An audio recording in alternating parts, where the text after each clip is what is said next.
कान्तिमन्तकान्तकात्मजम् अचिन्त्यरूपमन्तहीनमन्तरायकन्तनम् हृदन्तरे निरन्तरं वसन्तमेव योगिनं तमेकदन्तमेव तं विचिन्तयामि सन्ततम्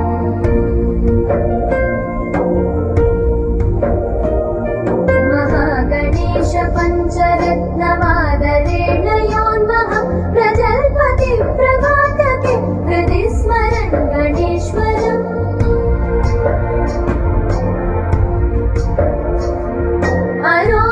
अरोगितामदोषतां सुसाहितीं सुपुत्रतां समाहितायुरष्टभूतिमभ्युपैति सोचिरा जय गणेश जय गणेश जय गणेश पाहि माम्।